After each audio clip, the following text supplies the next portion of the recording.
আচ্ছা, ওকে। একবার বলে নিই যে আপনি যদি ফোকাস রাইটিংকে এক কথায় কিছু বলতে চান, তাহলে আমি সহজ কথা বলবো এটাকে এসে। অন্য কিছুর সাথে মিলাবো না, প্যারাগ্রাফের সাথে মিলাবো না। কারণ কেন? কারণ হলো প্যারাগ্রাফ আপনি এক প্যারায় লিখবেন, সে জায়গায় ফোকাস রাইটিং আপনাকে তিনটা চারটা পাঁচটা ছয়টা যে কয়টা প্যারা লাগে সেভাবে লিখতে হবে। সহজ কথায় জাস্ট একটা এসে লেখা।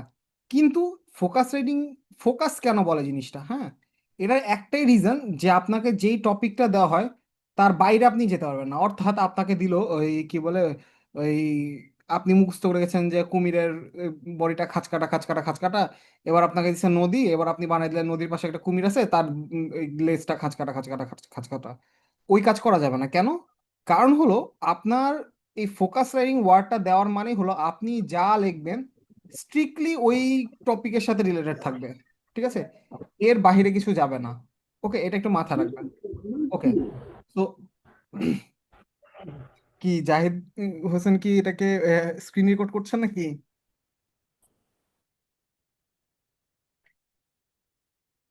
সরি, জিহাদ হোসেন জি স্যার। স্ক্রিন রেকর্ড করছেন নাকি? আমি ওই যে কম্পিউটারে আবার অন করছিলাম তো এই জন্য আচ্ছা আচ্ছা, আসছে। সমস্যা নেই, স্ক্রিন রেকর্ড করলে দিয়ে দেন আমাদেরকে একটু। আমরাও মাঝে মাঝে স্ক্রিন রেকর্ড মিস হয়ে গেলে তখন দেখা যায় না। ঠিক আছে, কোনো প্রবলেম না, আপনারা ক্লাস করছেন, স্ক্রিন রেকর্ড করতেই পারেন। ঠিক আছে। আচ্ছা, ওকে। তো তারপর কি আসলো? এবার না, আমি, স্ক্রিন রেকর্ড করছি না। আচ্ছা না করলে করেন, সমস্যা নেই, তো আমি বললাম করলে করেন। আমাদেরকে মাঝে মাঝে শেয়ার করে রাখেন আপনাদের কয়েকটা ক্লাস। ওই স্যার হলো রেকর্ড করতে ভুলে গেছেন, দিয়ে তারপর হলো ক্লাসগুলো ইয়া হয়ে গেছে, এটা হচ্ছে সমস্যা। এই জন্য বললাম যে যদি রেকর্ড করেন দিয়েন আমাদের, আমাদের একটু কাজে দেয়। হ্যাঁ, মানে এখানে হয় কি যে অনেকে আহ, অনেকে দেখা যায় যে একাধিক ল্যাপটপে ক্লাস নেয়, তখন দেখা যায় যে কোনো ল্যাপটপে এইটা ওইটা এরকম কিছু কাজ করতে ভুলে গেলে সব ক্লাসগুলো মিস হয়ে যায়। আচ্ছা, যাক, এবার আসি আমাদের প্রথম কথায়, যেটা আমি একটু আগে বলছিলাম যে stick to the core point. হ্যাঁ, stick to the core point বলার রিজন এটাই যে এই যে বললাম যে আপনি যেই টপিক উপর লিখছেন কখনোই ওই আহ, যা আপনার কাছে আছে সেটার বাহিরে, ধরেন আপনি পড়ে গেছেন কি, আপনি পড়ে গেছেন আনএমপ্লয়মেন্ট প্রবলেম। হ্যাঁ, ধরেন এটা আপনি পড়ে গেছেন, কিন্তু আপনাকে বলছে যে লেখো ওই জব অপরচুনিটিস ইন ব্যাংকিং। হ্যাঁ, সরি, ধরেন ধরেন জব অপরচুনিটিস ইন, ধরেন যে হলো গিয়া ইন সে থাইল্যান্ড, কথার কথা আমি বললাম। হ্যাঁ, আপনার আনএমপ্লয়মেন্ট প্রবলেম ইন বাংলাদেশ আর জব অপরচুনিটি ইন থাইল্যান্ড দুটা সিমিলার মনে হলেও আপনি এইটা জিনিসপাতি এর ভেতর লিখতে পারবেন না, এর ভেতরে এই জিনিসই লিখতে হবে, এর ভেতরে এই জিনিসই লিখতে হবে। ঠিক আছে, এখন আপনি বলবেন যে এটা তো খুব কমন কথাবার্তা, যে এটা তো কখনোই মানে মানুষ তো এত বোকা না যে এই জিনিস এখানে লিখবে। হ্যাঁ, মানুষ বোকা হয়, কিরকম বোকা হয় দেখবেন যে আহ এই যে এখানে একটা কথা বলেছে, ওই যে impact of mobile banking in rural economy. হ্যাঁ, এটা খুবই ভায়াবল একটা টপিক, খুব সহজে এটা নিয়ে একটা কোশ্চেন চলে আসতে পারে। বেশিরভাগ মানুষজন কি করবে, হিস্ট্রি অফ ব্যাংকিং লেখা শুরু করবে।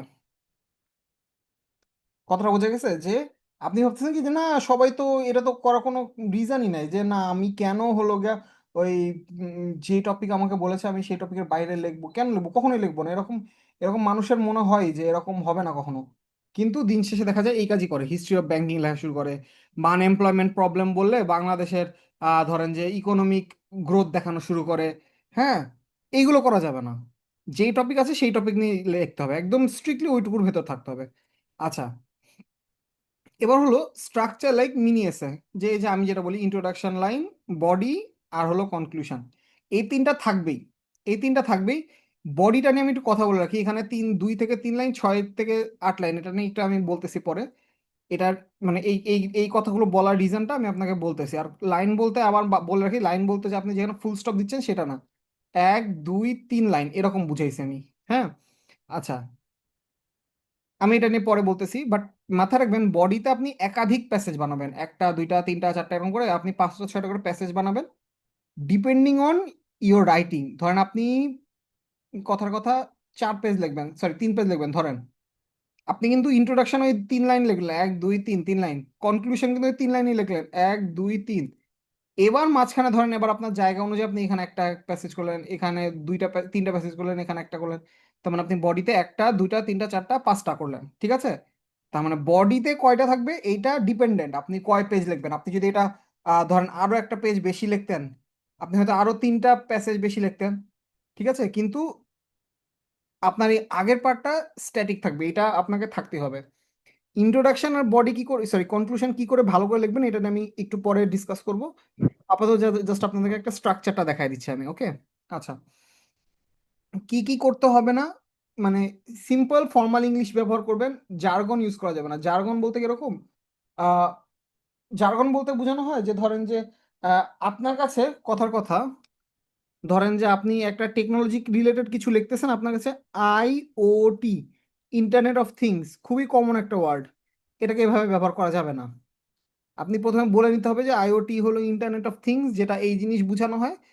ব্র্যাকেট আপনাকে ইন্টারনেট অফ থিংস লেখার পর এবার আপনি ব্র্যাকেটে কম এরকম করে আইওটি লিখে নিলেন। লেখার পর আপনি হলো গিয়ে পরে এটাকে ইউজ করতে পারবেন। হ্যাঁ, বা ধরেন যে মানে কথার কথা, অ্যাব্রিভিয়েশন ইউজ করা যাবে না? অ্যাব্রিভিয়েশন ইউজ করতে পারবেন, যে এরকম ধরেন আপনি প্রথমে লিখবেন যে in this era internet of things ব্র্যাকেটে আইওটি হ্যাজ বিকাম, ধরেন এরকম করে আপনি লিখলেন। লেখার পর এবার পরের যখন আপনি লিখবেন তখন আপনি সরাসরি আইওটি ইউজ করতে পারবেন। প্রথমে একবার এইভাবে লিখে নিতে হবে, দেন পরে আপনি আইওটি ইউজ করতে পারবেন। ঠিক আছে? এটা হলো একমাত্র কারেক্ট ওয়ে, আপনি সরাসরি এটা ইউজ করতে পারবেন না। আর বারবার ইন্টারনেট অফ থিংস এত বড় একটা কথা লিখতে গেলে দেখা যাবে কি, যে টিচাররা ভাববে যে সে এই কথাটা লিখে লিখে মানে ওই পেজ বাড়াতে চাচ্ছে। এটাও আপনাকে মাথায় রাখতে হবে যে এমন কিছু ইউজ করা যাবে না যেটা টিচারের কাছে মনে হচ্ছে যে সে পেজ বাড়ানোর ট্রাই করতেছে। ঠিক আছে? আপনি অবভিয়াসলি মানে ট্রাই করবেন যে আপনার পেজটা সুন্দরভাবে ইউজ করা হোক, বাট কখনোই হলো গিয়া এমন কিছু ইউজ করা যাবে না যেটা হলো গিয়া পেজ ভরানো মনে হচ্ছে। আচ্ছা, তারপর কিরকম ইউজ করা যাবে না, ধরেন আপনি খুবই মানে কিরকম বলবো, যে আপনি একটা ওয়ার্ড শিখেছেন সাইমultaneously, বড় একটা ওয়ার্ড, এটা মানে কি যুগোৎপদ ভাবে।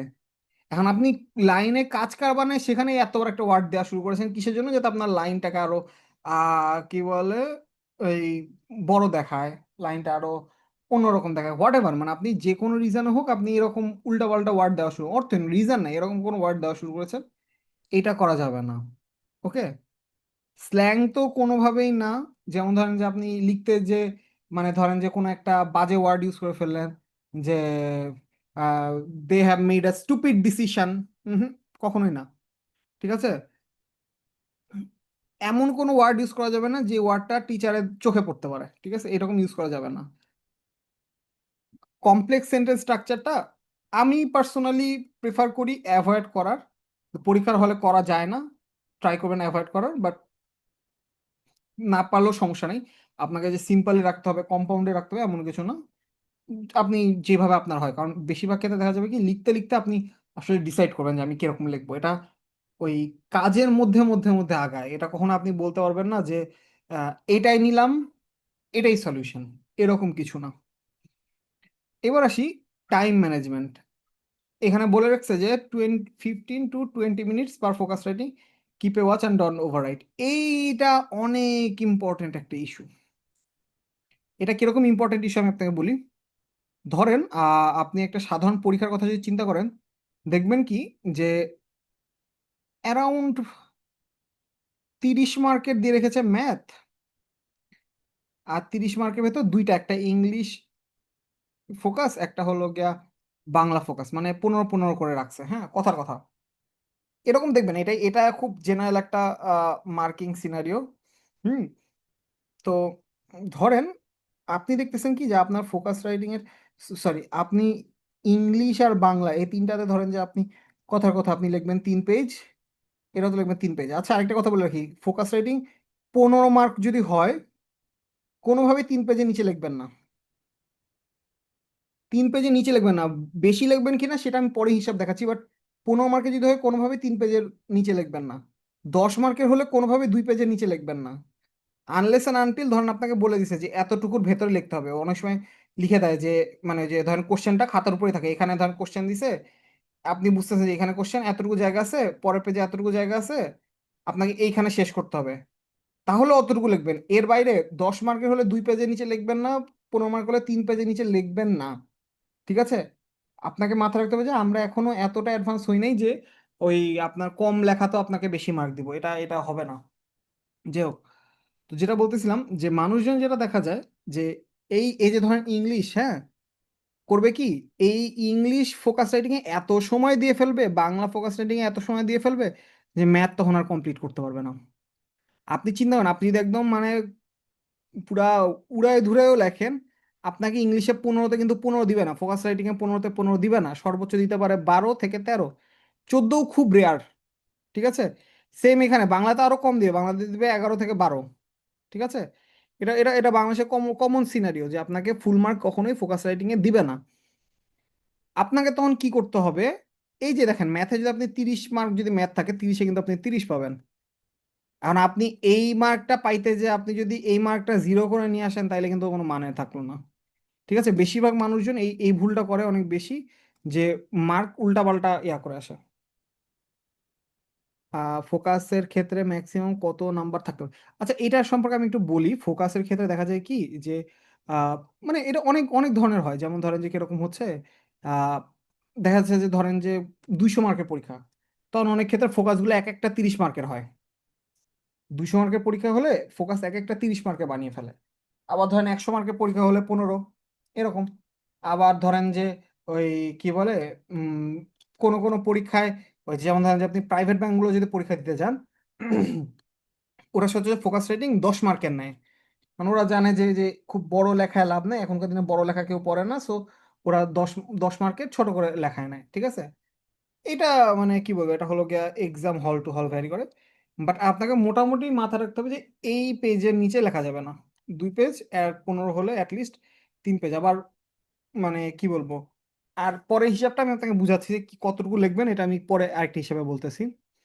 আচ্ছা, সবচেয়ে বড় টিপ হলো আপনাদের ক্ষেত্রে, অ্যাটলিস্ট প্রত্যেক দিন 20 মিনিটের ভেতর একটা করে টপিকের উপর লেখেন। এটা নিয়ে আমি আপনাদেরকে প্রচুর বলেছি, আমি আপনাদের ওই যে যখন আমি ওরিয়েন্টেশন ক্লাসটা নিয়েছিলাম তখনও বলেছি, গ্রুপে যখন কোনো কিছু নিয়ে কথা হয় তখনও বলি যে অ্যাটলিস্ট প্রত্যেক দিন একটা করে লেখেন।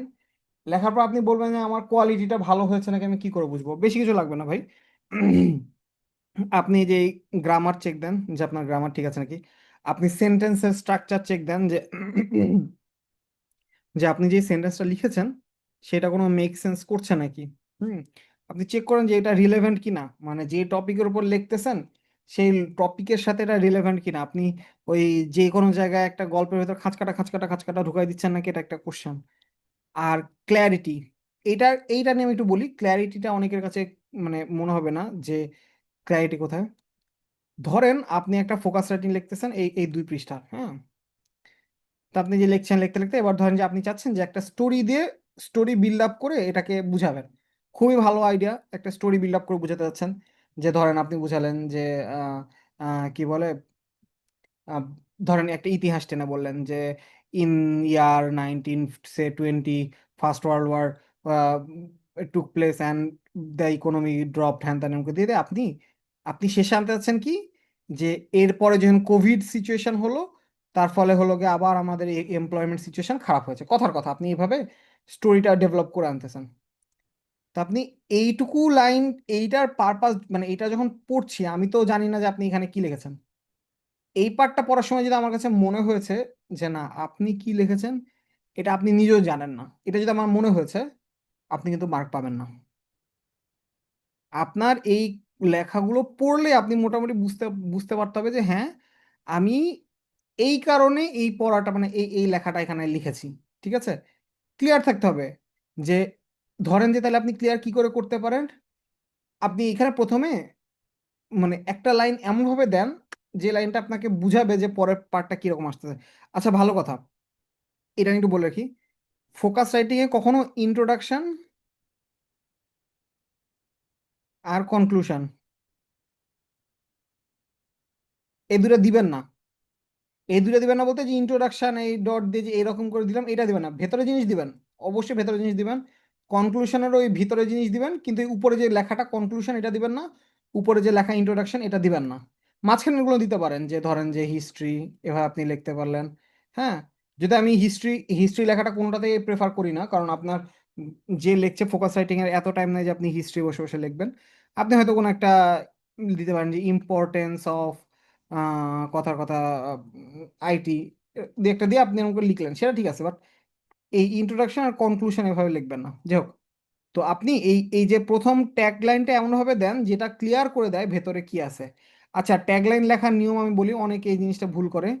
ট্যাগ লাইন লেখার দুইটা জিনিস আছে। আপনি যা যা বলবেন, মানে এই ধরেন যে এখানে কি লিখেছেন হিস্ট্রি, আমি হিস্ট্রি বলতে কি বুঝবো? হিস্ট্রি বলতে কি আপনি নবাব সিরাজউদ্দৌলা থেকে শুরু করে এই কি বলে জুলাই অভ্যুত্থান সব আনতে চাচ্ছেন? না, এটা তো আনতে চাচ্ছেন না। তাহলে পুরোটা লেখেন হিস্ট্রি অফ, কথার কথা, ইকোনমি অফ বাংলাদেশ, বা ইকোনমিক হিস্ট্রি অফ বাংলাদেশ। ঠিক আছে? অথবা আপনি বলতে পারেন হিস্ট্রি অফ, ধরেন যে হলো ব্যাংকিং। ঠিক আছে? পুরা লাইনটা লিখতে হবে। আচ্ছা, কখনে তারপরে আবার এটা মাথায় রাখতে হবে, আপনি এই যে ট্যাগ লাইন যেটা লিখলেন এটা কোনোভাবে 5 থেকে 6 ওয়ার্ড এক্সিড করা যাবে না। ম্যাক্স 5 থেকে 6 ওয়ার্ড। কথাটা বোঝা গেছে? এর উপরে যদি যান, এটা এখন তখন একটা সেন্টেন্স হয়ে যায়। টাইটেল লাইন কখনো সেন্টেন্স হবে না, মাথা রাখবেন। ঠিক আছে? এটা মানে কি বলবো, একটা ইনকমপ্লিট সেন্টেন্স হয়ে থাকতে হবে, যাতে ওইটা পড়ার পর মানুষের মনে হয় যে হ্যাঁ আমি দেখি তো ভেতরে কি লিখেছে। এটা আকর্ষণীয় হলে খুব ভালো, আকর্ষণীয় না হলেও ঠিক আছে, বাট এটাকে সেন্টেন্স, কমপ্লিট সেন্টেন্স করা যাবে না। ঠিক আছে? আপনি কমপ্লিট সেন্টেন্স দিয়ে যদি শুরু করতে চান, তাহলে আপনি এই ট্যাগটা দিবেন না, সরাসরি লেখা শুরু করবেন, সমস্যা নেই। আচ্ছা, আবার অনেকের মনে হতে পারে আচ্ছা ভাইয়া আমি তো সব প্রথমে লেখা শুরু করছি, তখন এই যেখানে আপনি লেখা শুরু করছেন এই ট্যাগটা প্রথমে দেন নাই, হ্যাঁ, কিন্তু এরপর আপনার মনে হচ্ছে যে এখানে একটা ট্যাগ দেওয়া দরকার, সমস্যা নেই। আপনার যদি মনে হয় যে কোনোটাতে দিবেন না তাও ঠিক আছে, মনে হয় সবগুলোতে দিবেন তাও ঠিক আছে, কোনো সমস্যা নেই। কিন্তু আপনার ক্লিয়ারিটি থাকতে হবে যে এই প্যাসেজটা এইটাই বিয়ার করছে, এই প্যাসেজ, এই প্যাসেজটা এটাই বলছে, এই প্যাসেজটা এটাই বলছে, এই ক্লিয়ারিটিটা থাকা লাগবে আপনার লেখার ভেতরে। কথাটা বোঝা গেছে? কই একটু রেসপন্স জি করেন কই। ক্লিয়ার। হয়তো গুড। আচ্ছা, এবার আসি রেগুলার প্র্যাকটিস। আমি এটা নিয়ে অনেকদিন কথা বলেছি, রেগুলার প্র্যাকটিস কই থেকে করুন বলেন তো? Previous question. ঠিক আছে, এটা তো অবভিয়াসলি, এটা অবভিয়াসলি মানে কমন একটা প্রিভিয়াস কোশ্চেন উত্তর হবে। দ্বিতীয় অ্যান্সারটা কি হবে বলেন তো প্রিভিয়াস কোশ্চেন ছাড়া? পেপার থেকে। হ্যাঁ, আমি যেটা সাজেস্ট করি আপনার ফোকাস রাইটিং পেপার থেকে প্র্যাকটিস করার দরকার না, আপনি পেপার থেকে ট্রান্সলেশনটা প্র্যাকটিস করবেন। হ্যাঁ, আপনি এই যখন ট্রান্সলেশনটা প্র্যাকটিস করবেন তখন আপনার ডাটাটা আসবে, ডাটা আসবে, আপনার আসবে হলো গিয়া ওই কি বলে বিভিন্ন ধরেন যে কোটেশন আসবে। ঠিক আছে? এরকম বিভিন্ন জিনিস আসবে আপনার কাছে। এই জিনিসগুলো আপনি মোটামুটি হলো গিয়া ওই এর ভেতর আনবেন।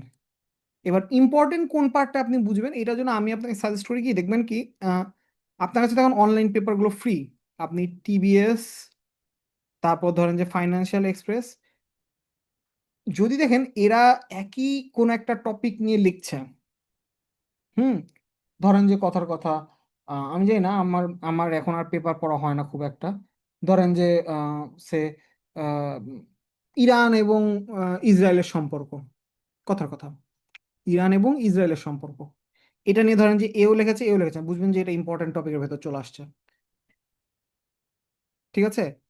এইভাবে আপনি ইম্পর্টেন্ট টপিকটা বের করবেন, বের করার পর নিজে থেকে লেখা শুরু করবেন। 4 নাম্বার ওয়েটা হলো, ধরেন আপনার কাছে এই টাইমটা নাই, এটা একটু টাইম কনজিউমিং, তো আপনি একটা সম্পাদকীয় এডিটোরিয়াল কিনে নেন।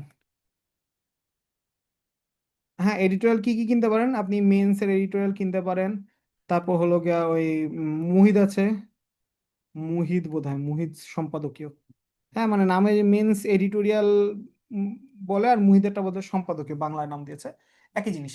ঠিক আছে? এর ভেতর কি আছে, এই যে এদের এইসব বিভিন্ন নিউজগুলো ওরা ওই আপনার হলো গিয়া ওই ছোট করে একটা করে ফোকাস রাইটিং এর মতো করে লিখে দেয়, সাথে হলো কিছু ওয়ার্ড টোয়ার্ড থাকলে থাকতে পারে, বাট ভালো একটা সম্পাদকে আপনি পড়তে পারেন। আপনার টু বি অনেস্ট ওই কারেন্ট অ্যাফেয়ার্স এর ডাটা মুখস্থ করাচ্ছে একটা সম্পাদকীয় ডিটেল গুলো দেখে যাও, আমার কাছে বেটার মনে হয়েছে আর কি। হ্যাঁ, আচ্ছা, এবার এগুলো নিয়ে ধরেন যে আপনি প্র্যাকটিস করলেন, এরপর আপনি কি করবেন, আপনার ডেভেলপমেন্টটা কি কি হবে, আপনি ট্রাই করবেন কিছু নিউ ভোকাবুলারি অ্যাড করতে। আমি বলেন তো এই ভোকাবুলারিটা আপনি কোত্থেকে পাবেন? আগে বলে রাখি, আপনার লেখনির উপর ভোকাবুলারি কোনো প্রভাব নাই, আপনি খুব মানে সহজ সরল ভোকাবুলারি দিয়েও খুব ভালো মার্ক তুলে নিয়ে যেতে পারেন, এটা নিয়ে কোনো সন্দেহ নাই। কিন্তু মানে আপনি যদি মনে করেন যে না আমার লেখাটা আরেকটু সুন্দর, মানে সুন্দর হোক, বা ধরেন আপনি ভাবলেন যে আমি আরেকটু ডিফারেন্ট কিছু করব, সেক্ষেত্রে আপনার ভোকাবুলারি অ্যাড করতে পারেন। ভোকাবুলারিটা শিখবেন কোত্থেকে বলেন তো? তাইলে আপনি তো, মানে ভোকাবুলারি তো আল্লাহর দুনিয়ায় অভাব নাই, হ্যাঁ। আর আপনি তাহলে কি করে ভোকাবুলারিটা শিখবেন? পেপার থেকে। ইয়াস, পেপার থেকে, অথবা মুজ সম্পদে, এগুলো যেগুলো আছে এগুলো থেকে দেখবেন। আমি আরেকটা সাজেস্ট করি, আপনারা মানেন আর না মানেন, আমি গাইড পড়তাম ভাই। কারণ কি, গাইডটাকে যদি আপনি গাইড হিসাবে পড়েন, আপনার কিন্তু ক্ষতি হবে না। গাইড পড়া বলতে যেমন ধরেন যে আপনি হয়তো, যেমন আমার কাছে এই মুহূর্তে আছে ইউনিকের ফোকাস, হ্যাঁ। আর তারপর এমিনেন্টের যে বইটা আছে ওটাও ভালো, হ্যাঁ। আপনি যে কোনো একটা গাইড নিলেন, তো নিয়ে এদের একটা ফোকাস সেটিং পড়েন। পড়লে আপনি দেখবেন যে এরা কিছু কিছু ওয়ার্ড ইউজ করেছে। আপনি ওদের ফোকাস সেটিংটা মুখস্থ করবেন না, কোনোটাই মুখস্থ করবেন না, এদেরটা মুখস্থ করবেন না, এদেরটা মুখস্থ করবেন, কারোটাই মুখস্থ করবেন না। দেন ও যে একটা ওয়ার্ড ইউজ করেছে, যে ওয়ার্ডটা আপনার মনে হচ্ছে হ্যাঁ এইখানে তো এই ওয়ার্ডটা খুব সুন্দর যায়, কথাটা বুঝতে পেরেছি? যে আপনি দেখলেন যে আরে এই ওয়ার্ডটা তো এখানে সুন্দর যাচ্ছে, এই ওয়ার্ডটা তো এখানে কত সুন্দর, এখানে এই ওয়ার্ডটা বসে, এই জিনিসটা আপনি চেক করবেন, ঠিক আছে? গাইডকে যদি আপনি মুখস্থ করার জন্য ব্যবহার করেন টেক্সট বুকের মতো, তাইলে হবে না। গাইডকে যদি আপনি গাইড হিসেবে ব্যবহার করেন, খুব ভালো। আমি কথাটা বুঝাতে পেরেছি? জি, ক্লিয়ার। এই তো, এইটা হলো গিয়া মেইন ইস্যু। আপনি যে কোনো বই নেন, সে আপনার মানে, এটা নিয়ে যে আমি একবার বলেছিলাম, আপনাদের এখানে কে কে আছেন বলেন তো, যে শুনি আমি একটু, যে আপনাদেরকে বলি যদি, যে কোটি হবার, সরি, কোটিপতি হওয়ার 101টি ওয়ে, 101টি পদ্ধতি, কে কে কিনবেন এখানে বলেন তো, একটা বই যদি আমি লিখি এখন, কোটিপতি হওয়ার 101টি পদ্ধতি, কেউ কিনবেন এই বইটা যদি আমি লিখি? প্রথম কথা আপনাদের মাথায় কি আসবে বলেন তো? না। আপনাদের মাথায় প্রথম কথা কি আসবে? সহজে কোটিপতি হওয়া যায় না। কি কি কি করে কোটিপতি হওয়া যায় না বলেন? বুঝি না। অতি সহজে কোটিপতি হওয়া এত যায় সহজে না তো। কোটিপতি হওয়া যায় না। আর আরেকজন বলেন যে না, সে বলে কেন কিনবেন না বলেন তো? সবার তো কোটিপতি হওয়ার ব্যাপারটা আলাদা। আচ্ছা, সবার কোটিপতি হওয়ার ব্যাপারটা আলাদা। আর আর কারো কোনো রিজন? ঠিক আছে, আমি একটা বলি, দেখেন তো কেউ এটার সাথে একমত হতে পারেন কিনা, যে এ তো নিজেই কোটিপতি না, এ আবার আমার কি কোটিপতি হওয়া শিখাবে? তাই না? এটাও তো একটা লজিক্যাল লজিক্যাল ইস্যু, তাই না? এবার আমি আসি, আপনি বিল গেটসের একটা হলো গিয়া দেখবেন, ড্রাইভার দেখবেন, সরি, ইন্টারভিউ দেখবেন। তো ওখানেও বলতেছে যে একটা, মানে রিচ আর একটা পুরের ভেতরে একটা বড় ডিফারেন্স থাকে, যে আপনি ওকে একটা, মানে আপনি আমাকে একটা লিফলেটও যদি দেন, আমি এটা পড়ে দেখবো যে আপনি কি বলতে চাচ্ছেন। কারণ হতে পারে তার ভেতর কিছু আছে যেটা হয়তো আমি জানি না, ঠিক আছে? তাই আমি আপনাকে বলছি না যে শিব খেরার ওই, আপনিও আপনিও পারবেন ওই ওই ধরনের বই পড়তে, বাট আমি আপনাকে বলতেছি যে কোনো বই, সে গাইড হোক, সে পাস্ট কোশ্চেনও তো এরকম প্রচুর, ওই আপনার হলো গিয়া থাকে, ওর নাম কি জানো, ফোকাস থেকে, আপনি এগুলো থেকে আইডিয়া নেন, কোনো সমস্যা নেই, মুখস্থ না করলেই হয়েছে। ঠিক আছে, আপনি রেগুলার আইডিয়া নেন, কেউ কিছু বলবে না, কিন্তু মুখস্থ, মানে মুখস্থ না করাটাই বেটার। ঠিক আছে, ওকে। এবং হ্যাঁ, আমি যে কাজটা করতাম, ধরেন কোন একটা টপিকে আমার এই বইটার লেখাটা পছন্দ হচ্ছে না, হ্যাঁ, বা এই বুঝতেছি যে ফাইন্যান্সিয়াল এক্সপ্রেস যে লেখা লিখছে, এই লেখা আমার পক্ষে মাথায় রাখা সম্ভব না, মুখস্থ তো করছি না, কিন্তু ধরেন যে হচ্ছে না, যে এমন এমন ভাবে লিখেছে যেটা আমার পক্ষে মাথায় রাখা সম্ভব না, আমি আরেকটা বই দেখতাম, মানে আপনার বই যদি বেশি দেখেন, আপনি দেখবেন যে আরো বেশি টাইপের লেখা, তখন আপনার নিজের ভেতরে একটা ডেভেলপ করবে যে আচ্ছা এইভাবে লেখা যায়। ঠিক আছে, এটা একটা কমন প্র্যাকটিস আর কি। আচ্ছা, এবার আসি myth about data and chart. প্রথম কথা হলো মিথ, কি মিথটা কি? যে ডাটা চার্ট না দিলে নাম্বার পাবেন না। এটা কি আসলেই, মানে আমরা যখন 2020-21-এর দিকে, আমি আমি তো 21 সাল থেকে আমি প্রিপারেশন নেওয়া শুরু করি, কিন্তু 20 সালে ওই দেখতেছিলাম মানুষজন ওই, মানে ব্যাংক জব এগুলোর, মানে আমাকে বলতেছিল যে ব্যাংক জব এগুলোর প্রিপারেশন নেওয়ার জন্য। মানে তখন আমি বুঝতেছিলাম না, যে আমার তখন 21 সালে আমি পাশ করি আর কি, তখন আর কি বুঝার ট্রাই করতেছিলাম, তো যাই হোক। তো এই 21 সালে, 21-22-এর দিকে আপনারা খেয়াল করে দেখবেন, তখনকার যাবতীয় বই, তার আগে এই ধরেন 20-21, 19-20-এর বইগুলো তো দেখবেন যে ডাটা চার্ট তেমন কিছু নাই। এই 21-22 থেকে দেখবেন যাবতীয় বইয়ের ভেতর ডাটা চার্ট প্লট মানে দিয়ে ভরায় ফেলছে। কার মাথায় যে ওই সময় আসছে যে হ্যাঁ ডাটা চার্ট দিলে খুব ভালো হয়, এটা ছাড়া লেখা যায় না, এটা এটা আমি জানি না। এটাতে আমি নিজে দেখেছি, তো আমি তো ধরেন যে ওই কি বলে একাধিক ব্যাংক জবে টিকেছি, তারপর ধরেন তাদের সাথে কথা বলেছি। ডাটা চার্ট দেখলেই টিচার একদম মন ভরে ভরে নাম্বার দিয়ে দেয়, এটা ভুল কথা, এটা ঠিক না। ঠিক আছে, আপনাকে যে কাজটা করতে হবে রিলেভেন্ট ডাটা দিতে হবে। যেমন ধরেন কথার কথা, আপনাকে বললো আনএমপ্লয়মেন্ট, হ্যাঁ, আমি বারবার এই এই কথাটা বলতেছি যে ধরেন এইটাই আমার আজকের টপিক, হ্যাঁ, এমপ্লয়মেন্ট প্রবলেম। আপনাকে এইটা বললে আপনি অবশ্যই দিতে পারেন যে employment rate, employment rate in Bangladesh দিয়ে আপনি একটা ডাটা চার্ট প্লট দিতে পারেন যে আচ্ছা ঠিক আছে বাংলাদেশে এমপ্লয়মেন্ট রেট এরকম চলতেছে, ওকে এটা রিলেভেন্ট। আনএমপ্লয়মেন্ট রেটের সাথে আপনি কোনোভাবেই বলতে পারবেন না যে এটার সাথে জিডিপি রিলেটেড। ঠিক আছে, এটার সাথে জিডিপি সম্পর্ক না। আপনি যদি একটা ইকোনমি রিলেটেড কোনো একটা ইয়া থাকতো, ইকোনমিক সিচুয়েশন অফ বাংলাদেশ, তাইলে আপনি বলতে পারতেন হ্যাঁ এই নোমি, ঠিক আছে, ইকোনমি রিলেটেড যদি হতো তাহলে আপনি জিডিপি নিয়ে কথা বলতে পারতেন, কিন্তু যেহেতু আনএমপ্লয়মেন্ট প্রবলেম বলছে, এটা আপনি কোনোভাবে অ্যাড করতে পারেন না। এবং এবার আমি আসি যে কেন আমি এই কথাটা নিয়ে এত বেশি বলি। আমি ওই সময় আপনারা যদি ইতিহাস ঘেঁটে দেখেন, বাংলাদেশের সর্বোচ্চ সংখ্যক জব প্রার্থী ছিল এই বছরটাতে 21-22, আমি যে বছর দিয়েছি ওই বছর। ঠিক আছে, মানে আমরা দেখতাম যে ধরেন যে আপনারা তো এই জিনিসটা দেখেন নাই, মানে ভীতিকর ছিল জিনিসটা। 1 মার্ক, 1 মার্কে যদি একটা কোশ্চেন আপনি ভুল করেছেন, আপনার পুরো প্রিলি থেকে আপনি বাদ পড়ে যেতেন। না জানা 1 মার্কে যদি একটা ভুল করছেন, ধরেন যে সরি কমন কমন 1 মার্কে যদি একটা কোশ্চেন ভুল করেছেন, প্রিলি থেকে বাদ পড়ে যেতেন, এত ওই সময় টাফ ছিল। আমার এখনো মনে আছে আমি একটা এক্সাম দিতে গেছিলাম, 4টা ইয়া নিবে বোধহয়, কি যেন পোস্ট ছিল, অ্যাসিস্ট্যান্ট ম্যানেজার, হ্যাঁ, মাত্র 4টা সিট, পরীক্ষা দিতে আসছিল 40,000, এই সময় ছিল। তো যাই হোক, তো ওই সময় মানুষ এই জিনিসগুলো আবিষ্কার করছিল এনিহাউ যে হ্যাঁ আপনি কিছু না পারেন তার ভেতরে একটা জিডিপি প্লট দিয়ে দিবেন, একটা হলো জিডিপি পার ক্যাপিটা প্লট দিয়ে দিবেন, আপনি এরকম একটা পাই চার্ট দিবেন, তার ভেতরে এইটা দিয়ে দিবেন, ওইটা দিয়ে দিবেন, ওইটা দিয়ে দিবেন। আপনার লেখার সাথে রিলেভেন্ট না হলে কিচ্ছু দিবেন না, সহজ হিসাব।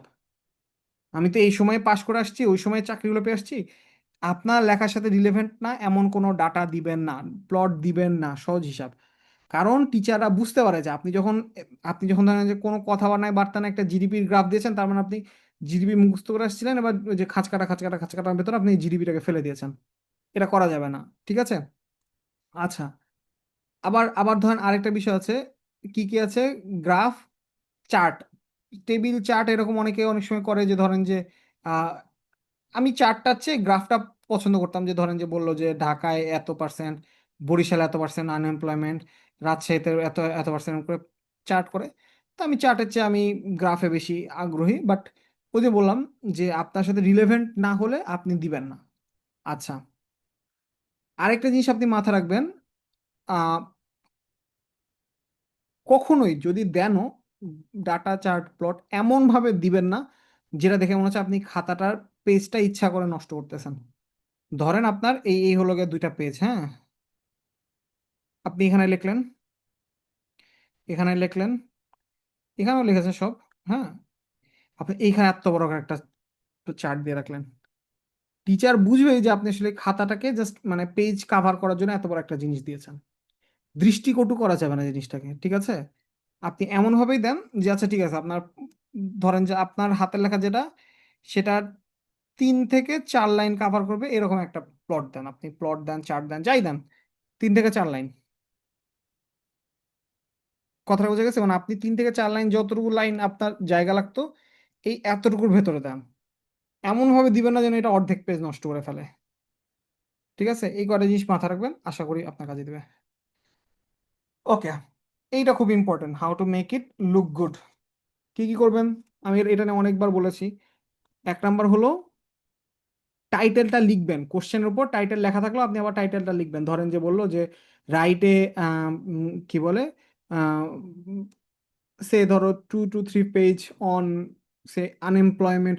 আচ্ছা, লেখা থাকে না কিন্তু ফোকাস রাইটিং, কখনোই লেখা থাকবে না যে রাইটে focus writing on unemployment problem of Bangladesh, এরকম করে লেখা থাকে না।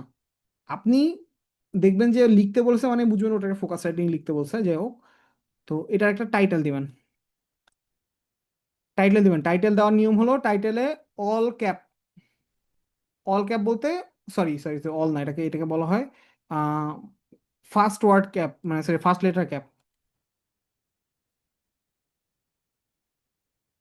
মানে কিরকম, ধরেন যে আনএমপ্লয়মেন্ট প্রবলেম ইন বাংলাদেশ, হ্যাঁ, ইউটা বড় হাতের হবে,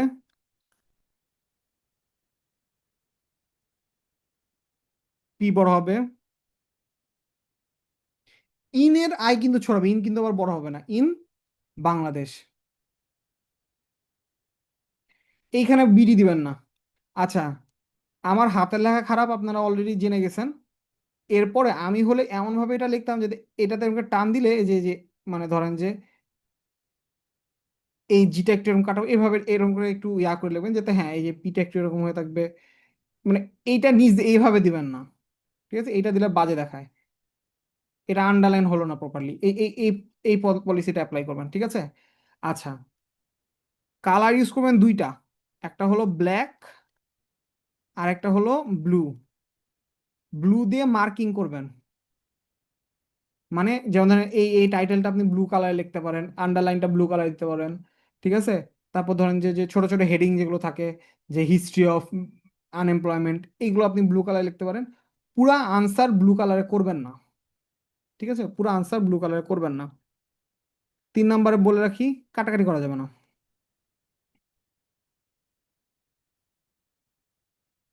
আপনি যদি পরীক্ষক হন তাহলে দেখবেন যে আপনার কাছে সবচেয়ে মেজাজ গরম হবে এই জিনিসটা দেখে, যে এত কাটাকাটি করে মানুষজন, যে আপনার মনে হবে যে ভাই এরা কি পড়ালেখা করে নাই না কি, ঠিক আছে। তো কাটাকাটিটা করা যাবে না, এটা মানে একজন টিচারের জন্য একটু দেখতে প্রবলেম, মানে একটু না বেশ ভালোই প্রবলেম ফিল হয়। আচ্ছা, 4 নাম্বার পয়েন্ট যেটা বলবো সেটা হলো স্টার। আচ্ছা, স্টারের কিন্তু কেউ আবার এই স্টার দিতে যান না, অনেক টাইম চলে যাবে। 1 2 3 স্টার হয়ে গেল। হ্যাশ, তারপর ধরেন যে অনেকে এইরকম একটা সিম্বল দেয়, গোল, এইগুলো দিয়ে আপনি আপনার পয়েন্টগুলো মেক করতে পারেন। তবে মাথা রাখবেন এরকম, ধরেন আপনি এরকম করতেছেন যে আপনি আনএমপ্লয়মেন্ট প্রবলেম ইন বাংলাদেশ লিখতেছেন, তো ধরেন আপনি হিস্ট্রি অফ বাংলাদেশ, এটা আপনার একটা টাইটেল, হিস্টোরি অফ বিডি, আমি শর্টকাটে বলেছি, আপনি অবভিয়াসলি বিডি লিখবেন, আপনি বাংলাদেশ টোটালটাই লিখবেন। কথার কথা এর সামনে আপনি স্টার দিয়েছেন, হ্যাঁ, তার মানে এইরকম যেগুলো মেইন টাইটেল হবে সবগুলো আগে তখন আপনি স্টার দিবেন। ধর আপনি লিখলেন যে ডেভেলপমেন্ট, যাই হোক ডেভেলপমেন্ট ইন কিছু একটা লিখলেন, ঠিক আছে। এর ভেতর ধরুন আপনি এবার অন্যান্য কিছু লিখছেন, এরপর লিখলেন যে হলো গিয়ে ধরেন ইকোনমিক ডেভেলপমেন্ট, তারপর ধরেন স্ট্রাকচারাল ইনফ্রাস্ট্রাকচার ডেভেলপমেন্ট, ওইসব জায়গায় আবার এই স্টারটা তখন ইউজ করবেন, তখন আরেকটা জিনিস ইউজ করবেন, হয়তো এবার আপনি হ্যাশ দিয়ে ইউজ করেন, একটা, দুইটা, তিনটা, এরকম এই সিকোয়েন্স মেনটেন করবেন, এই সিকোয়েন্স মেনটেন করবেন। ওই যে আপনারা যারা ওয়ার্ডে লিখেছেন তারা জানেন যে ওয়ার্ডে কিন্তু ধরেন যে আপনি এক দিয়ে লেখা শুরু করলে একটা, এরপর যদি আবার আপনি একটা ট্যাব দিয়ে লেখা শুরু করেন তখন দেখবেন যে ABCD হয়ে যায়। আবার যদি একটা ট্যাব দিয়ে লেখেন তখন দেখবেন যে রোমান 1, রোমান 2, রোমান 3 এরকম হয়ে যায়, ঠিক আছে। এই পলিসিটা আপনাকে মেনটেন করে লিখতে হবে, ঠিক আছে, যে এই অ্যালাইনমেন্টে যেগুলো আছে সেগুলো আমি এই একটাতে দিব, এই অ্যালাইনমেন্টে যেগুলো আছে সেগুলো এই একটাতে দিব, ঠিক আছে।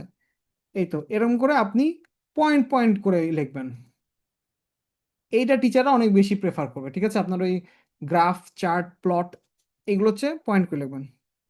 আচ্ছা, আমি রিসেন্টলি, এটা আমি আগে কখনো দেখি নাই, কোটেশন, কোটেশন হয় ফার্স্টে দিবেন অর লাস্টে, দুইটাই দিবেন না।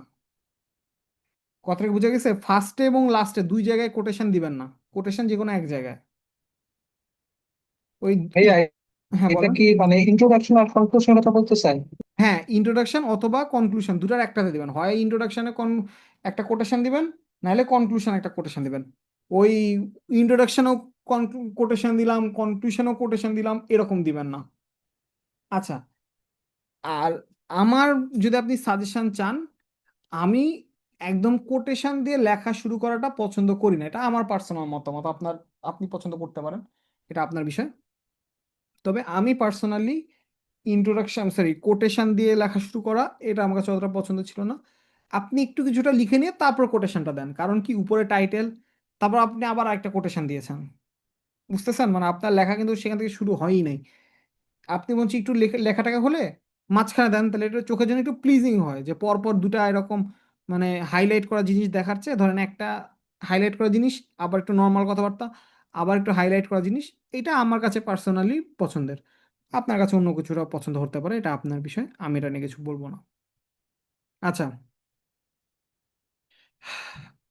মোস্ট কমন মিস্টেক্স, আমরা এর আগে এটা নিয়ে এর আগেও বলেছি, যে খুব বেশি জেনারেলাইজ করে ফেলে।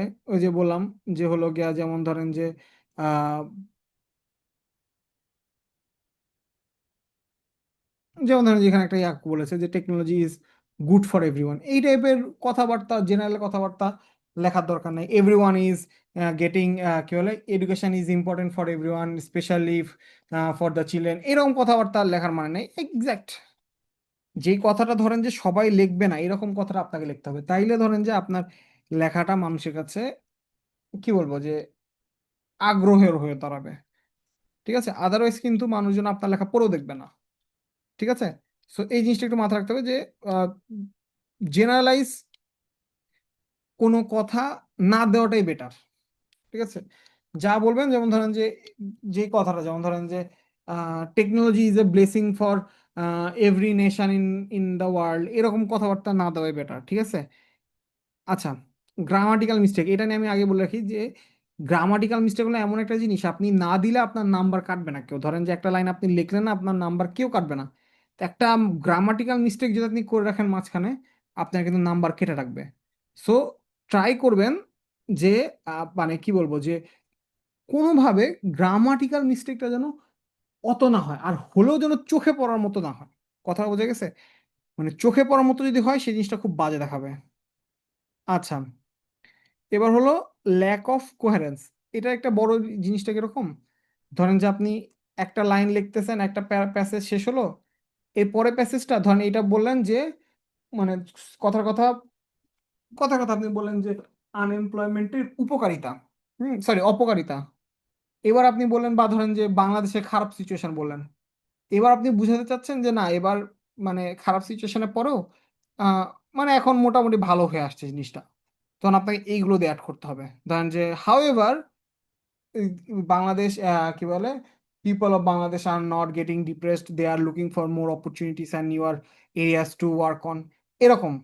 তারপর হলো গিয়ে এবার আপনি বললেন যে ধরেন যে রিজন অফ আনএমপ্লয়মেন্ট, হ্যাঁ, তারপর এবার আপনি বললেন যে আনএমপ্লয়মেন্টের বর্তমান অবস্থা কি, তখন আপনি বলেন এরকম, প্রথমে দিলেন রিজন অফ আনএমপ্লয়মেন্ট, ধরেন যে ইন্ডাস্ট্রিয়ালাইজেশন কম, হ্যান কম, ত্যান কম। এরপর আপনি বলেন therefore the current situation of unemployment in Bangladesh, এরকম করে লেখা শুরু করলেন।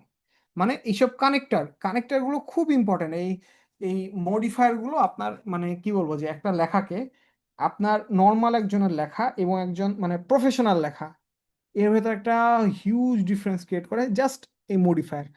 আপনি দিবেন একরকম হবে, আপনি মডিফায়ার গুলো দিবেন না, পুরোটাই অন্যরকম হয়ে যাবে। ঠিক আছে।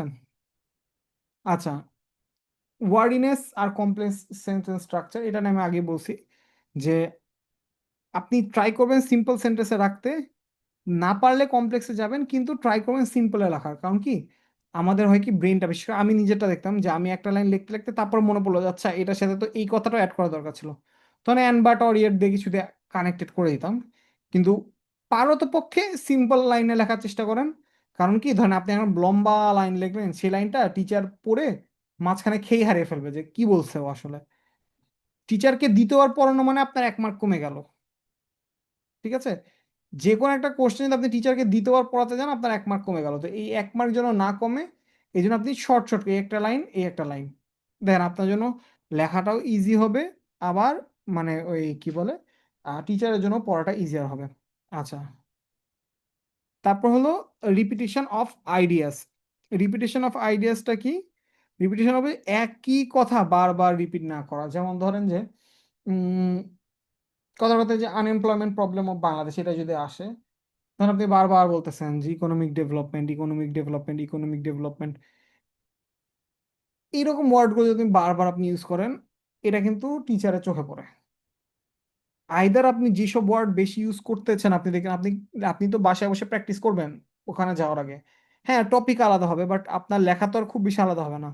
আপনি যেসব ওয়ার্ড দেখতেছেন যে বেশি আহ, বেশিবার ইউজ হচ্ছে, সেগুলোর একটা অল্টারনেট ওয়ার্ড শিখে যান। ঠিক আছে? যেমন ধরেন যে ইকোনমিক ডেভেলপমেন্ট বলেন, এবার ধরেন হলো গিয়া আহ, পরের বার ধরেন যে হলো গিয়া আপনি অন্য একটা ওয়ার্ড দিয়ে ডেভেলপমেন্টটা বুঝান, বা আপনি হলো গিয়া অন্য একটা ওয়ার্ড দিয়ে দেখেন যে বোঝানো যায় নাকি। যেমন ধরেন যে বারবার ইকোনমিক ডেভেলপমেন্ট না দিয়ে আপনি বলেন যে Das we see the development curve rises, আপনি তো বুঝাতে চাইলেন ইকোনমিক ডেভেলপমেন্ট কার্ভের কথাই বুঝাইছেন, আপনি সেটা বুঝলেন। বা ইকোনমিক ডেভেলপমেন্ট হচ্ছে এটা বলার বদলে আপনি বলেন যে না, আপনি হলো গিয়া জিডিপি বাড়তেছে।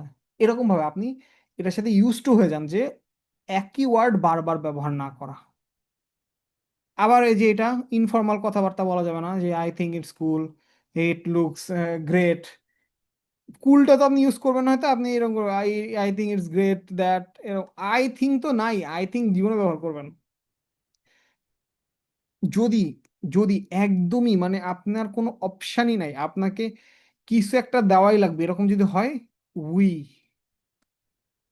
যদি একদম দেওয়াই লাগে মানে পারতপক্ষে আপনি চেষ্টা করবেন যে না রে ভাই, আমি পারলে কোনোভাবে কিছু দিব না, এটা আমার মানে আমার জীবন মরণ টার্গেট, এখন আপনি পারতেছেন না, আপনারা দেওয়া লাগবেই, সেক্ষেত্রে উই, নট আই। আই দুনিয়াতে কিছু নাই, বিশেষ করে ফোকাস রাইটিং এর বেলায়। ঠিক আছে? আর আমি গতকালকে যেটা দেখালাম, এটাকে প্যাসিভ বানাই দিবেন।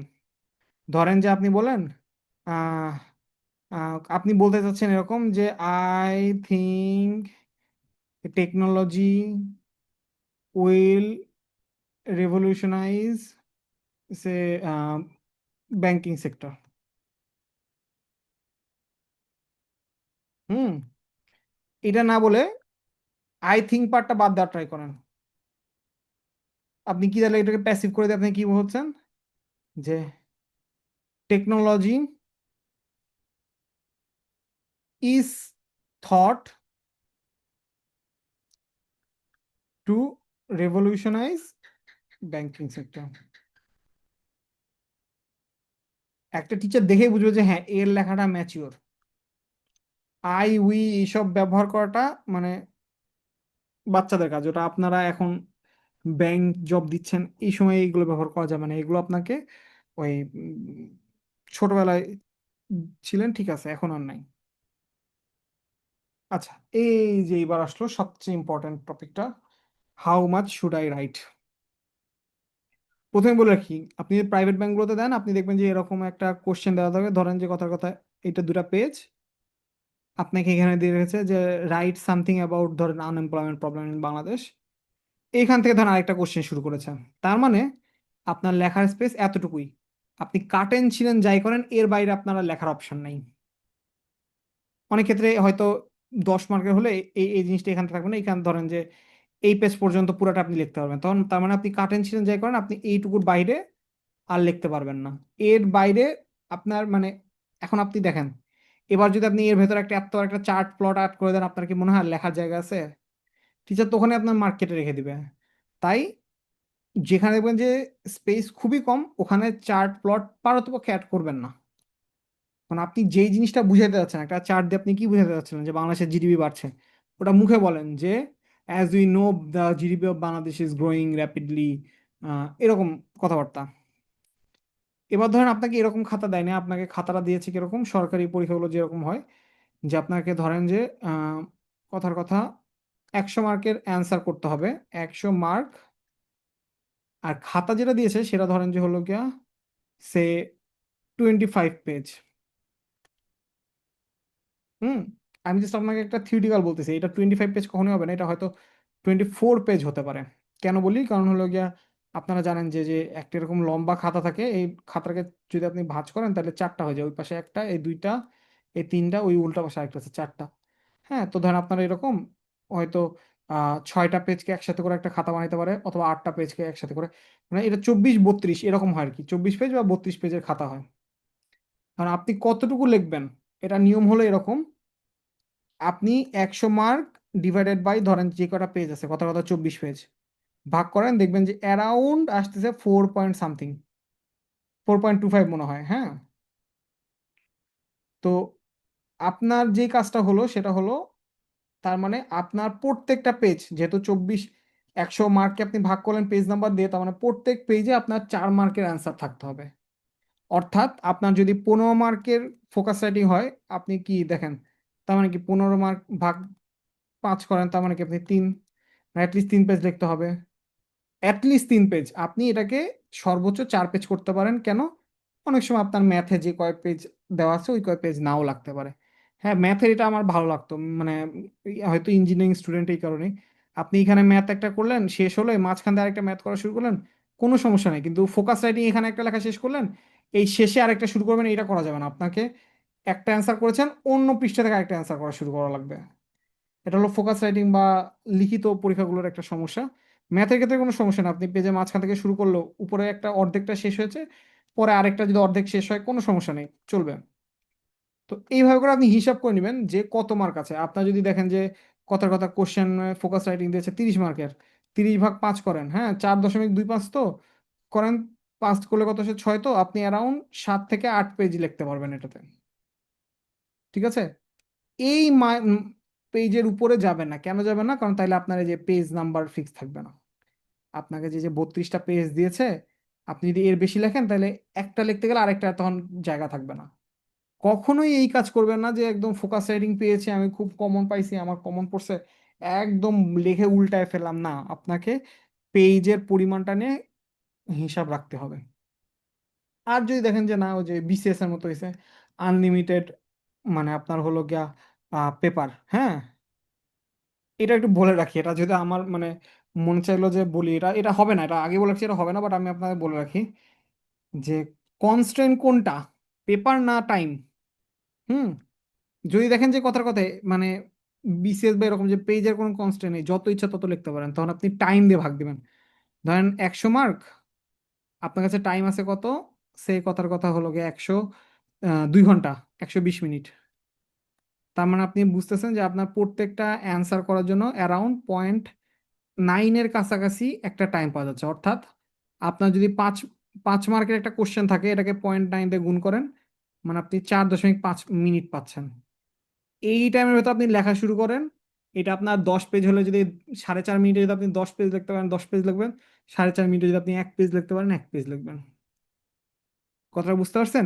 এইটা হিসাবটা আপনাকে শিখাই দিলাম। এটা আপনার বিসিএস এও কাজে দিবে, আপনার যদি মনে চায় যে আপনি ব্যাংক রিটেনে দিবেন সেটাতেও কাজে দিবে। মানে আপনার হাতে লেখার উপর টাইম কনস্ট্যান্ট থাকলে আপনার হাতে লেখা যত ফাস্ট তত বেশি লিখতে পারবেন। আর যদি টাইম কনস্ট্যান্ট না থাকে, সরি মানে খাতার পেজ কনস্ট্যান্ট থাকে, তাহলে যে পেজ যে কয় পেজ দেওয়া আছে ওই কয় পেজের বাইরে কখনোই যাবেন না। আপনি যতই ভালো পারেন না কেন, একটা মার্ক যদি অ্যান্সার না করেন সেই মার্কের টিচার কখনো আপনাকে মার্ক দিতে পারবে না। এবার এখানে বলে রাখি, এইগুলো আমি একটা কমন কিছু দিয়েছি, হ্যাঁ, মানে ওই আপনার কি বলে, ওই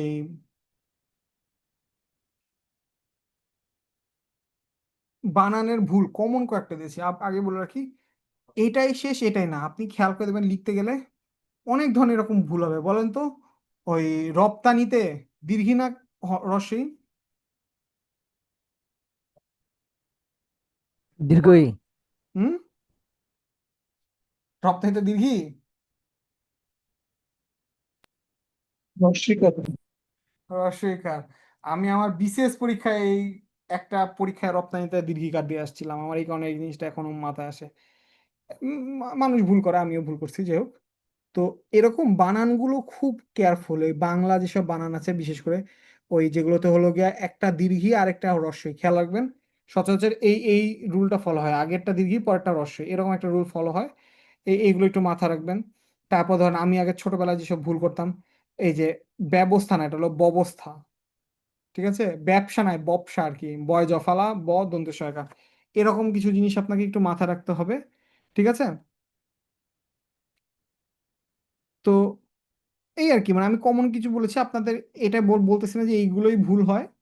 আপনারা ট্রাই করবেন যে এরকম আরো কিছু কমন যেসব বানান আছে আপনি লিখতে লিখতে বুঝবেন যে আপনার কোন কোন বানান ভুল হচ্ছে, ওগুলো একটু চেক করে নেবেন। ঠিক আছে? Same goes for English. আপনাকে যেসব কমন ইংলিশ স্পেলিং যেগুলো মানুষজন ভুল করে, বিশেষ করে আপনি নিজে ভুল করবেন, হ্যাঁ, আমি যেমন অনেক বানান ভুল করতাম আগে, তো ওই ওই বানান ভুলগুলো যেন না হয় সেটা জন্য আপনাকে বারবার লিখতে হবে। তারপর ধরেন লেখার মাঝখানে যদি আপনার মনে হয় যে না এটা আমি শিওর না, হ্যাঁ, আমি যে কাজটা করতাম, আমি যে যখন ধরেন যে নিজে নিজে লিখতাম, আমি যে বানানটা শিওর না ওটা নিচে লেখার সময় এরকম করে আন্ডারলাইন করে রাখতাম যে এটা নিয়ে আমি শিওর না। তো যখন খাতা দেখতাম, খাতা চেক করার সময় আমার আরেকটা কাজ থাকতো যে বানানটা চেক করা। ঠিক আছে? তো আপনাদের কাজ এটা থাকবে যে খাতা যখন চেক করতেছেন, নিজের খাতা যেহেতু নিজে চেক করতেছেন, আপনার কাজ হবে এই বানানগুলো একটা একটা করে চেক করা, যে আচ্ছা ঠিক আছে এটা কিরকম ভাবে বলছে বা কিভাবে হচ্ছে, এটা নিয়ে একটু একটু টাইম দেওয়া হবে আপনাদেরকে। ঠিক আছে? এটা হলো আপনাদের ওয়ান অফ দ্য কাজ। ওকে। এতক্ষণ ধরে মনোযোগ দিয়ে দেখার ফলাফল এটাই, যে আপনাদের একটা শর্ট সাজেশন। আগে বলছি সাজেশন বলতে কিছু নাই, এইগুলো আসছে তার মানে এগুলো আসবে না এমন কোনো কথা নাই। যদি ওই কি বলে এগুলো থেকে কমন না পড়ে আপনারা শাহবাগে আমার বিরুদ্ধে আন্দোলন করতে পারবেন না, বলে রাখতেছি। ঠিক আছে? এগুলো হলো কমন যেগুলো আসছে। এই রিসেন্টলি ধরেন 22-23 সালের দিকে এই ডিজিটাল ব্যাংকিং নিয়ে অনেক বেশি কোশ্চেন আসছে। এটা একটা খুব মানে ইম্পর্টেন্ট একটা মাথা রাখবেন যে এরপরে ফাইন্যান্সিয়াল ইনক্লুশন। হ্যাঁ, আহ, এইটা আচ্ছা, এই ফাইন্যান্সিয়াল ইনক্লুশন এই জিনিসটা নিয়ে এখন খুব বেশি হবে। আগে বলে রাখতেছি, কেন বলে রাখি, কারণ আপনারা জানেন যে আমাদের সরকারে সরকার প্রধান বর্তমানে যিনি আছেন, তারপর ধরেন যে সরকার বাকি যারা আছেন বেশিরভাগই এই বিভিন্ন এনজিওর সাথে কর্মরত আছে। যেমন ধরেন যে বিকাশ, ব্যয়, তারপর হলো গ্রামীণ ব্যাংক, এসবের সাথে কর্মরত আছে, যেগুলো মূলত ফাইন্যান্সিয়াল ইনক্লুশন নিয়ে কাজ করে। ঠিক আছে? সো আমাদের মানে সরকার যে আসুক, আমাদের কমন একটা ট্রেডিশন থাকে যে সরকার যেরকম করে সেরকম হলো গিয়া মানে কোশ্চেনটা প্যাটার্ন হওয়া শুরু করে। সো এইগুলো রিলেটেড কোশ্চেন খুব বেশি আসার চান্স আছে। এনপিএল এখন অত বেশি দেখতেছি না, বাট আসতে পারে। এনার্জি পাওয়ার সেক্টরের চ্যালেঞ্জগুলো নিয়ে এর আগে আসছে, আপনারা একবার দেখে নিতে পারেন। এগুলো হলো কমন টপিক। এগুলো ধরেন যে আপনার বিসিএস বলেন, আপনার দেখতে পারেন। আচ্ছা, ইউনিভার্সাল পেনশন স্কিম নিয়ে আমি একটু কথা বলি। আমি কিছুদিন আগে আমাদের ক্যাবিনেট সেক্রেটারি স্যার আছেন, যিনি ক্যাবিনেট সেক্রেটারি স্যারের ইয়াতে ছিলাম, প্রোটোকলে ছিলাম। প্রোটোকল বলতে মানে তাদের সাথে আর কি, ধরেন ওনারা তো আপনারা জানেন কিনা, ক্যাবিনেট সেক্রেটারি হলো বাংলাদেশের সর্বোচ্চ সিভিল সার্ভেন্ট। হ্যাঁ, উনি উনার পদমর্যাদা উনি জেনারেলের উপরে, আর্মির জেনারেলেরও উপরে উনি। তো উনি আসছিলেন, তো উনি উনি কথা বলতেছিলেন, তখন আমি খেয়াল করলাম যে উনি ইউনিভার্সাল পেনশন স্কিম নিয়ে কথা বলতেছে। আমি বলছি না এটা খুব বেশি ইম্পর্টেন্ট, বাট এটার দিকে সরকার তার মানে এখন ফোকাস দিচ্ছে। ঠিক আছে? তো আপনারা একটু দেখে যেতে পারেন। কারণ এটা দেখে যেতে বললাম কিসের জন্য, এর 4টা স্কিম আছে। যে কি কি জানো, বিকাশ, বিকাশ তো না, আম, প্রত্যয়, সমতা, এরকম কি কি যেন স্কিম আছে। অ্যাটলিস্ট স্কিমগুলোর নামটা দেখে যান। হ্যাঁ, বাই চান্স চলে আসলে তো কিছু করার নাই, তাই না? এই তো এইটা। আর এসিজেড নিয়ে এখন খুব একটা পড়ার ইয়া নেই। আপগ্রেডেশন ফ্রম এলডিসি চ্যালেঞ্জেস, এটা এটা আপনার ইম্পর্টেন্ট একটা ইস্যু হয়ে যাওয়া দাঁড়াতে পারে। এটা দেখতে পারেন। ঠিক আছে? আর কিছু কমন টপিক নিয়ে বলি। এই জিনিসটা আমি দিয়েছি একটা কারণে। আপনার বলেন তো এই জিনিসটা কেন দিলাম আমি? লাস্ট 3-4 বার তো এটা নিয়ে কোশ্চেন আসে না, আমি কেন দিলাম? এখন আবার যে কোভিড এর রিসেন্টলি তো বিষয়টা। আবার আসতেছে ওমিক্রন তার মানে ভ্যারিয়েন্ট।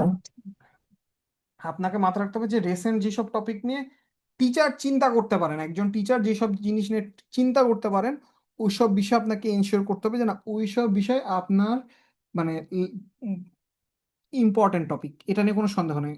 টিচার যে যে জিনিস চিন্তা করবে আপনাকে সেসব জিনিস লিখে আসতে হবে। সো এটা একটু মাথায় রাখবেন। আনএমপ্লয়মেন্ট প্রবলেম, যেটা নিয়ে আমি আজকে সারাটা টাইম বললাম, এটা এটা অলওয়েজ ইম্পর্টেন্ট প্রবলেম বাংলাদেশের। এটা তখন আসবে।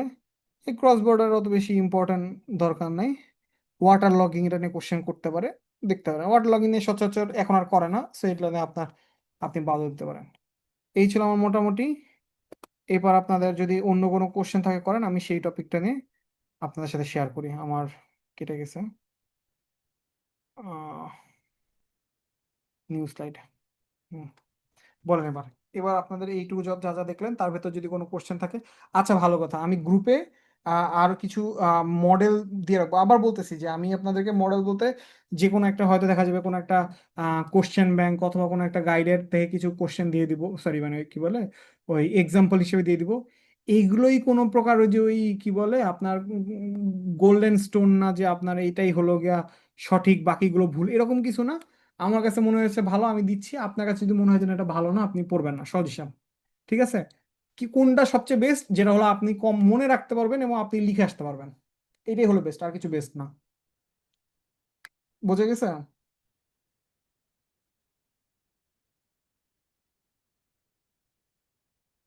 হ্যালো। ভাইয়া কোশ্চেন ছিল। হ্যাঁ হ্যাঁ, বলেন বলেন। আহ, প্রথমত হচ্ছে কোটেশন নিয়ে, যে কোটেশন আপনি বলছেন একটার কথা, এখন কোটেশন কি একটা দিয়ে থাকে নাকি মাল্টিপল করতে? আর সেকেন্ড মাল্টিপল কোশ্চেন কোটেশন দিতে পারেন, যেটা কিন্তু সেটা হচ্ছে যে বলেন, শেষ করেন। কি, সেকেন্ড কোশ্চেন হচ্ছে যে আমার ওই গ্রাফ এন্ড চার্টে যে আপনি বলছেন সেক্ষেত্রে সোর্স দেওয়াটা কতটুকু আচ্ছা, এই দুটা ভালো কথা একটা মনে করেছেন, আমি তাহলে একটু বলে নিই এটা। সেটা হলো যে যারা ভিডিওটা শেষ পর্যন্ত দেখবে না তারা ধরা খাবে, ধরা খাক, আমার কিছু করার নেই। ধরেন আপনি 3 পৃষ্ঠা লিখতেছেন, হ্যাঁ, এই ধরেন আপনার 3টা পৃষ্ঠা, আপনি শুরুতে অথবা শেষে দেন কোটেশন। আমি এইটা সাজেস্ট করি না, আমি এটা সাজেস্ট করি, শেষে কোটেশন দেন, ঠিক আছে। মাঝখানে আপনি একটা বা দুটা দিতে পারেন সর্বোচ্চ, মানে 3টার বেশি কোটেশন দেওয়া কোনোভাবে উচিত না, সর্বোচ্চ একটা থেকে দুটা, ঠিক আছে। আচ্ছা, আর গ্রাফ চার্টের সোর্স কোনোদিনও ওই দি বিজনেস স্ট্যান্ডার্ড, প্রথম আলো, এইটা হবে না, ঠিক আছে। এখন সোর্স আপনি কি করে জানবেন? আপনি যদি হলো গিয়া দেখেন যে ওই কি বলে জিডিপি, তারপর হলো গিয়া এইসব জিনিসপাতি, এগুলো বেশিরভাগই ইকোনমিক রিভিউ। হ্যাঁ, ইকোনমিক রিভিউ, অর্থনৈতিক সমীক্ষা।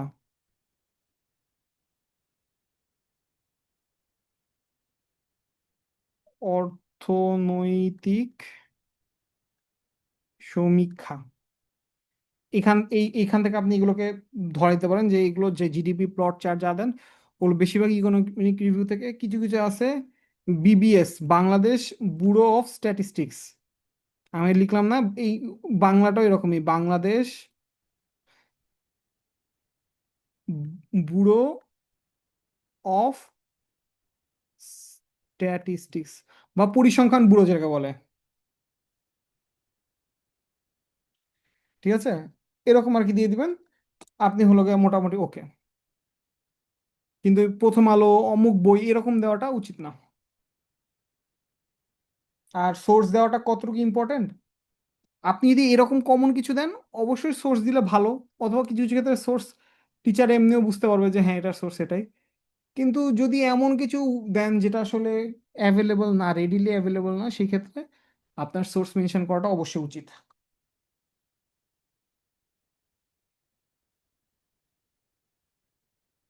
কথাটা বোঝা গেছে? দিবেন? আচ্ছা, ঠিক আছে, তাইলে আর কোনো কোশ্চেন? না ভাইয়া, কোয়েশ্চেন নেই। ভাইয়া ট্রান্সলেশনের কোশ্চেন ছিল। হ্যাঁ হ্যাঁ, বলেন বলেন বলেন। ট্রান্সলেশন ভাই, আমি তো ফ্রেশার্স, এবারই ফার্স্ট রিটেন দিচ্ছি। তো ট্রান্সলেশনের ক্ষেত্রে পারতেছি না মেনটেন করতে সময়ের সাথে। মানে সময়ের সাথে আপনি মানে অ্যান্সার করে পোষাচ্ছেন, এই তো? না ভাইয়া, মানে আমার সময় বেশি লাগতেছে ট্রান্সলেশন করতে, হ্যাঁ হ্যাঁ, বোথ ওটাই বাংলা টু বললাম, ইংলিশ, বলতেছি ইংলিশ টু বেঙ্গল। সময় বেশি লাগছে। এটার কিছুই না, আপনি হলো গিয়ে বারবার প্র্যাকটিস করতে থাকেন, আস্তে আস্তে ইনশাল্লাহ হয়ে যাবে।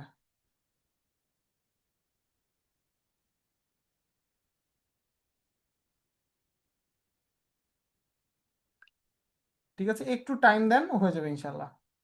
এটা এমন না যে একবারে আপনার কি বলে খুব মানে আহামরি কিছু, একটু টাইম দেন, দেখবেন যে আস্তে আস্তে এগিয়ে আসবে, একটু টাইম লাগবে। হ্যাঁ, আপনি চেষ্টা করবেন যে হলো গিয়া ওই টাইমের ভেতর শেষ হয়, হবে এমন কোনো গ্যারান্টি নেই, কিন্তু আপনি চেষ্টা করবেন যে যাতে শেষ হয়ে যায় আর কি, এনি হাও। কথা বুঝতে পারছেন? আর ভাইয়া এই মানে ইয়ার প্যাটার্নটা যদি একটু বলতেন, মানে আগে ম্যাথ পড়বো নাকি আগে ট্রান্সলেশন করবো নাকি ফোকাস লিখবো, এটা যদি বলতেন। আচ্ছা, এইটা নিয়ে আমি একটা খুব ভালো কথা বলি, সেটা হলো কি, আমি যেটা পার্সোনালি ফলো করি সেটা হলো, আমি আমি অলওয়েজ চেষ্টা করতাম যে ধরেন যে উম, মানে কি বলবো যে, যদি এমন হতো যে আমাকে কোশ্চেনটা ওপেন করে দেওয়া হয়েছে, যে ধরেন যে আমি জানি আমি এই কয়টা পেজ পাচ্ছি, আমি করতাম কি, ধরেন যে ওই যে হিসাবটা করে নিলাম যে আমি এই পেজে এই কয় পেজে এই কয় অ্যান্সার করবো, এরকম একটা লিখে রাখতাম, ঠিক আছে। তো ধরেন যে ওই কয় পেজে লেখার পর, মানে আমি ধরেন যে দেখতাম যে আচ্ছা ঠিক আছে, আমার হলো গিয়া ম্যাথের জন্য এই কয় পেজ লাগতেছে, আমি সিকোয়েন্স ওয়াইজ সাজাতাম। অর্থাৎ কিরকম দেখাচ্ছে, ধরেন যে এই ফার্স্ট পেজে 1 নম্বরটা অ্যান্সারই করতাম, দুইয়ের অ্যান্সারটাই করলাম, 3-এর 3 নম্বর অ্যান্সারটা করলাম। কিন্তু ধর আমি 2 নম্বর অ্যান্সারটা এখনো খুব ভালো পারি না, হ্যাঁ, আমার যেহেতু ম্যাথ ভালো ছিল, আমি করতাম কি 1 2 ফাঁকা রেখে 3 আগে ম্যাথটা শেষ করে আসতাম। আমার মানে আমার তখন হলো গিয়ে কি বলো, আমার উম, উম, মানে কনফিডেন্সটা বুস্ট হতো, কারণ আমি ম্যাথ পারি, আমার ম্যাথ কম টাইম লাগতো। কিন্তু এইগুলো লিখতে গেলে তো টাইম বেশি লেগে যাবে। তো এই কাজটা করার ফলে ম্যাথটা আগে শেষ করে নিলে আরো একটা সুবিধা হতো কি, ম্যাথে ধরেন যে আপনার 1 পৃষ্ঠা বেঁচে যেতে পারে, ঠিক আছে, এই 1 পৃষ্ঠা এবার আপনি অন্য কিছুতে অ্যালোকেট করতে পারেন। হয়তো আপনি ট্রান্সলেশন অ্যালোকেট করতে পারেন, নাইলে ধরেন আর্গুমেন্ট রাইটিং অ্যালোকেট করতে পারেন এই 1 পৃষ্ঠা। কথা বুঝতে পারছেন? আমি ম্যাথটা আগে আগে করার ট্রাই করতাম। এখন ধরেন আপনার যদি ম্যাথ স্ট্রেংথ না হয়, সেক্ষেত্রে আপনি ম্যাথ করবেন না আগে, যেটা আপনার স্ট্রেংথ সেটা করবেন আগে। এরকম কোনো ধরাবাঁধা রুল নাই, বা ধরাবাঁধা রুল থাকা উচিত না আমার মতে। মানে সিকুয়েন্সিয়ালি আনসার হ্যাঁ করতে। হ্যাঁ হ্যাঁ হ্যাঁ, অবভিয়াসলি সিকোয়েন্সিয়াল অ্যান্সার করবেন, সিকোয়েন্সিয়াল কোনটা লিখবেন প্রথমে এইটা এইটা আপনার উপর ডিপেন্ড করতে পারে, বাট অ্যান্সার সিকোয়েন্সিয়াল করবেন, এটা কখনোই উল্টাপাল্টা করবেন না। টিচারকে প্যারা দেওয়া যাবে না, খাতা যে দেখে তাকে প্যারা দেওয়া যাবে না।